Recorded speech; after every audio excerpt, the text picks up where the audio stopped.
হঠাৎ চট্টগ্রাম শাহ আমানত বিমানবন্দরে মার্কিন বাহিনীর 3টি সুপার হারকিউলিস বিমান সহ বেশ কয়েকটি ফাইটার হেলিকপ্টার অবস্থান করছে। এমনই একটি ভিডিও ছড়িয়ে পড়ে সোশ্যাল মিডিয়ায়। সেই ভিডিওটি ফেসবুকে বিভিন্ন অ্যাকাউন্ট থেকে পোস্ট করে দাবি করা হয় মার্কিন সামরিক হস্তক্ষেপে ক্রমেই বাংলাদেশ নিয়ন্ত্রণ হারাচ্ছে।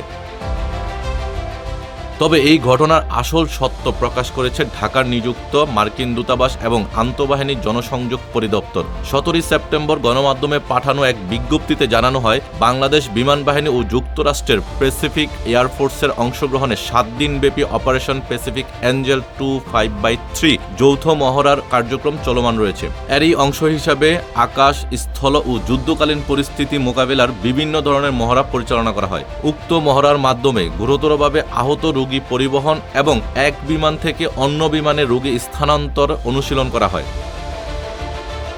এছাড়াও বিজ্ঞপ্তিতে আরও বলা হয়, এই মহড়ার অংশগ্রহণের মাধ্যমে বাহিনীসমূহের জরুরি সংকটকালীন পরিস্থিতি মোকাবিলা ও যুদ্ধকালীন অভিযানে একযোগে কাজ করার সক্ষমতা বহুগুণে বৃদ্ধি পাবে। কমব্যাট ট্র্যাকিং মহড়ার মাধ্যমে শত্রুর গতিবিধি শনাক্তকরণ, গোপন গতিবিধি অনুসরণ এবং কৌশলগত পরিকল্পনা প্রণয়ন করার দক্ষতা অনুশীলন করা হচ্ছে।